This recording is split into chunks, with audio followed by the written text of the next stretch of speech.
আসসালামু আলাইকুম। সবাই কেমন আছেন? আশা করছি আল্লাহর অশেষ রহমতে সবাই অনেক ভালো আছেন। আলহামদুলিল্লাহ আমিও আমার পরিবারের সকলে অনেক বেশি ভালো আছি।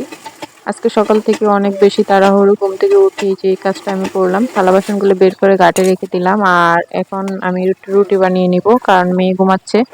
ওরা উঠার আগে আমাকে রুটিটা বেলতে হবে। আর আটাটা খুব বেশি গরম, যার কারণে আমি অর্ধেক করে মলে রুটির যে দলা করতে হয় যতটুক অতটুক করে নিয়ে সাইজ করে রাখতেছি, যে পরে আর বাকিটা একসাথে করে নিব। আবার ঠান্ডা হলেও আটাটা করা যায় না, কিন্তু শক্ত হয়ে যায়। এটা গরম গরম করতেই ভালো। আর একটু তেল দিয়ে নিই যাতে একটু মানে হাতে না বাজে, আনালে তেলটা না দিলে হাতে বেজে যায় রুটিটা। বেলতেও একটু কষ্ট হয়, আবার ভালোও লাগে না। তো যার কারণে আমি একটু তেল নিয়ে নিই। আর মেয়ের যখন স্কুলে খেলা চলতেছে, এখন গিয়ে স্কুলে থাকতে হবে 12টা পর্যন্ত। আর যেহেতু 12টা পর্যন্ত থাকবো, দুপুরে এসে রান্না বান্না করতে অনেক বেশি ঝামেলা হয়ে যায়। তো কিন্তু যতটুকু পারি কাজ ক্লিয়ার করে নিয়ে যাই আর কি, ক্লিয়ার করে রেখে যাই যাতে দেরি না হয়।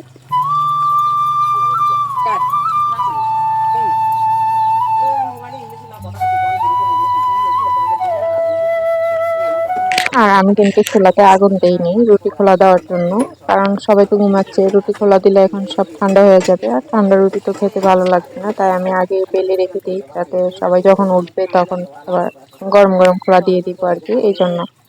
তো এখন আমি বেলে রেখে দিচ্ছি।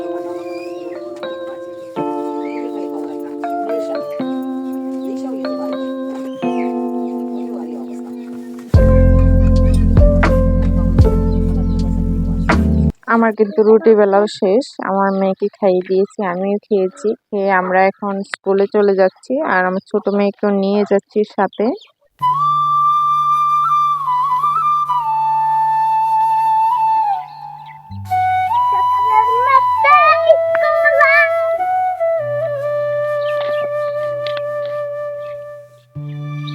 আর এখন কিন্তু আমি স্কুল থেকে চলে আসছি, আমার মেয়ের খেলাধুলা শেষ।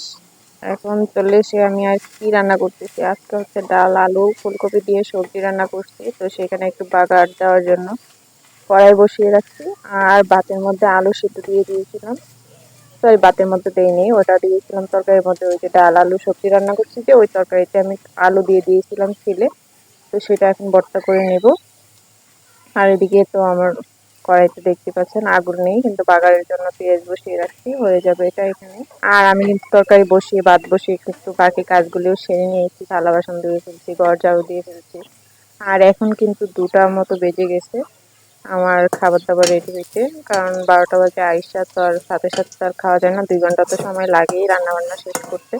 তো এখন 2টা বেজে গেছে আমার রান্না বান্না শেষ করতে। যারা আমার ভিডিওটি এখন পর্যন্ত দেখতেছেন, একটি লাইক দিয়ে দিবেন। আর ভিডিওটি যদি অনেক ভালো লেগে যায় তো অবশ্যই চ্যানেলটি সাবস্ক্রাইব করে আমার পাশে থাকবেন।